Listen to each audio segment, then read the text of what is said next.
Aujourd'hui, on s'en va rencontrer un artiste que vous connaissez peut-être parce que dans les dernières 4 années, il faisait partie de la troupe de Don Juan alors qu'il interprétait le rôle de Raphaël. Cette fois-ci, il reprend son nom, Berghella, parce qu'il va nous lancer un disque bientôt, ça sera au mois de septembre, et en attendant, vous l'avez peut-être déjà entendu, sinon ce sera bientôt, il y a sa première chanson qui tourne à la radio, ça s'appelle « Donnez-moi du rhum ». Entre autres, je vais apporter une petite surprise. Donc on va aller le rencontrer, on l'entend déjà, puis on va prendre un petit rhum à sa santé, puis on va parler de tout ça. Alors, on trinque?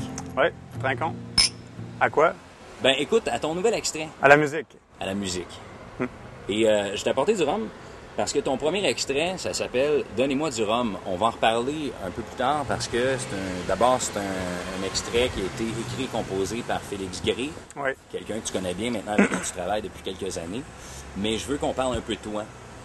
D'abord, il y a des gens qui te connaissent grâce à Don Juan, entre autres, mais ça fait quand même un bout de temps que tu es dans le milieu de la musique. Comment ça a commencé tout ça pour toi? Ah ben moi, mon apprentissage musical, ça a commencé vers l'âge d'à peu près 14 ans. J'ai eu ma première guitare, j'ai appris par moi-même. Puis je me suis mis à jouer dans les rues, à me vendre comme entertainer ou comme juste dans les bars. Je jouais dans les bars beaucoup, tout seul avec ma guitare. Fait que c'était très relax. En même temps, quand j'allais jouer dans les rues, je me sentais libre de faire ce que je voulais. J'avais pas de boss, je faisais de l'argent, je payais mon téléphone puis mon électricité comme ça. Par la suite, tu te retrouves avec un groupe. Là, vous avez fait un premier disque, un essai, à ce moment-là. Comment ça s'est passé, ta première expérience de disque? Bien, c'est ça, c'était un disque vraiment homemade, là. C'est moi-même qui l'ai fait avec mes musiciens. On a vendu 200 copies. C'était encourageant, en tout cas. Parce que nous, on faisait des bars un après l'autre, puis on vendait nos CD-là.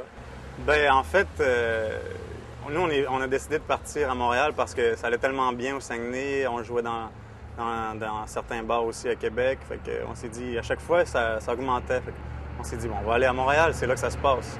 On s'est fait voir par une maison de disques et puis tout de suite, là, on a eu une offre de contrat. On a fait seulement un spectacle ici. Oh, l'enfant prodige! T'es rentré fort aussi dans le milieu du show business en 2003, parce que 2003, on parle du début de l'aventure de Don Juan. Comment ça se passe pour toi? C'est un peu... c'est comme un rêve, ça passe tellement vite. Puis la première tournée qu'on a faite au Québec, ça a passé tellement vite, on a fait 10 mois. Quand j'essaie de me rappeler ce temps-là, c'était comme ça a passé d'un coup, là, comme ça, mais tellement intense. À chaque soir, on se laisse dépasser. En tout cas, moi, je voulais me dépasser à chaque fois. Je voulais à chaque fois que ce soit le meilleur d'une fois à l'autre. Puis là, c'est pas terminé encore. Il y a encore d'autres projets pour d'autres pays. J'espère qu'ils vont repenser encore à moi. L'album de Berghella, il y a Félix qui est là-dessus, qui t'a offert plusieurs chansons. Comment c'est de travailler avec lui? Pour moi, c'est une bénédiction de pouvoir travailler avec Félix. Comme je t'ai dit tantôt, j'aime tellement ses chansons. À chaque fois qu'il me présentait une nouvelle chanson, je disais « Ah, ouais, je la veux, tu sais, je la veux, je veux cette chanson-là. » Donc, là, maintenant, tu travailles avec lui. Il y a le premier extrait qui est déjà sur les ondes radio. Pour les gens qui ne l'auraient peut-être pas encore entendu, ça s'appelle « Donnez-moi du rhum ». J'aimerais ça que tu nous en fasses un petit bout. Je vais te laisser prendre ta guitare. Alors voici « Donnez-moi du rhum », version acoustique sur le plateau. Je rêvais d'être matelot et m'embarquer sur un bateau rempli de café et de coco. Traverser tous les océans, sous toutes les tempêtes et les vents, laisser la pluie frapper ma peau et m'arrêter dans tous les bars, de chaque port et tous les soirs. Je ne boirai pas que de l'eau. Donnez-moi du rhum et laissez rentrer les femmes. Jamais de vague à l'âme pour les marins du Calypso. Donnez-moi du rhum et surtout jamais de glace. Ça c'est pour ceux d'en face, ceux qui ne vont jamais sur l'eau. Ce que je peux faire, c'est vous faire peut-être le prochain extrait qui pourrait sortir bientôt. Qui va suivre après. Qui va suivre Donnez-moi du rhum. C'est une chanson qui parle de mon père parce que j'ai pas connu vraiment mon père, je le connais un peu, mais je parlais de ça à Félix, puis je contais un peu ma vie, qu'est-ce que je faisais, tout ça. Puis le lendemain, il m'est arrivé avec cette chanson-là. Puis c'est comme si c'est moi qui l'ai écrit exactement. C'est la bonne chose à faire quand on côtoie un auteur, en fait. Comme ça, il peut s'inspirer de notre vie personnelle. Il y a ceux qui rêvent dans la classe d'une nouvelle paire de patins à glace, d'une grosse voiture, d'un hélicoptère. Petit chien, une paire de jumelles. J'ai été gentil, Papa Noël. Je veux des beaux cadeaux pour cet hiver. Une poupée qui prendrait ma place, ou un robot qui pourrait tout faire. Mais moi tout seul au fond de la classe, je voulais juste revoir mon père. Alors voici la chanson qui s'appelle « Je coule », qui a été écrite par la suite d'une séparation, comme le texte le dit si bien.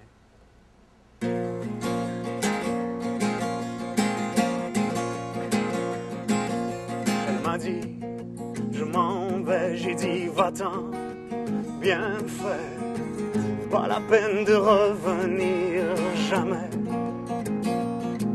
Elle m'a dit, fini, j'ai dit, tant mieux, tant pis. Mais qu'est-ce que j'ai fait? Qu'est-ce qui m'a pris? Le ciel est devenu noir, le soleil se cache derrière le brouillard. Et depuis je coule, je sais bien que je coule. C'est pas bien mais je coule, sans jamais pouvoir m'arrêter.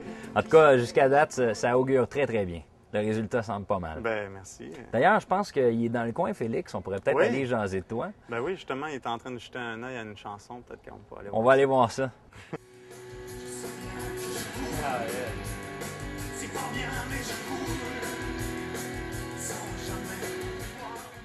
À quoi ça va ressembler, cet album-là, l'album apparaître probablement qu'au mois de septembre de Bergella?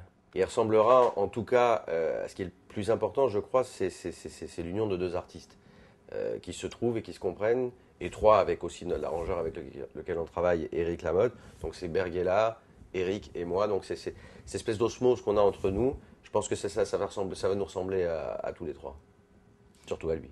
Vous avez eu la chance de travailler avec plusieurs artistes. Recommencer avec un artiste, un nouvel artiste, c'est comment? Faut mettre des bases ou Non, ça se fait naturellement. Il y a des bases, c'est certain, parce que Philippe a quand même son caractère d'artiste, pas son caractère dans la vie, mais son caractère quand il chante. Et des fois, j'imagine différemment que certains phrasés, certaines interprétations. On en discute, c'est vrai que c'est tout un travail. C'est une évolution, il doit évoluer, que c'est comme dans tout. Et je pense qu'il prend une évolution incroyable, qu'il prend une maturité en tout cas extraordinaire. Aujourd'hui, en tant que chanteur, j'ai fait écouter le disque aux radios. Et tout le monde était étonné et positivement étonné du nouveau Bergella. Maintenant, qu'est-ce qu'on voit pour Philippe dans les prochaines semaines, les prochains mois, les prochaines années même? Sincèrement, moi j'imagine une grande carrière pour Philippe. Parce qu'aujourd'hui, si tu veux, toutes les stars sont des femmes, la plupart. Tu regardes partout, il y a plein de femmes partout. C'est-à-dire, c'est vraiment, elles ont envahi le star system. Il n'y a pas de star masculine émergente. Et je pense que Philippe peut être la future star francophone émergente, oui, absolument. On n'a pas de précipitation, c'est ça qu'il faut comprendre entre Philippe et moi dans cette histoire, dans cette aventure dans laquelle on s'est engagé, c'est qu'il n'y a pas de précipitation, il n'y a pas de stress. On fait comme on veut, à notre rythme. On n'a personne qui nous impose de dire mais il faut sortir en septembre ou il faut sortir en octobre. Pas du tout, on fait comme on sent, justement pour pouvoir arriver au mieux. On partira d'ici, comme j'ai fait pour Don Juan finalement. Don Juan est parti de Montréal. Donc, même principe, même concept, avec un artiste de grand talent et grande émotion aussi. C'est ça qui est. Tu as eu l'occasion de discuter avec lui, tu vois le genre de personnage que c'est. Il est plein d'émotions, plein de talent, plein de douceur, et j'adore. Monsieur Gray, c'est un plaisir. Merci. Et ton verre de rhum, attends, on se refait un petit. Certainement.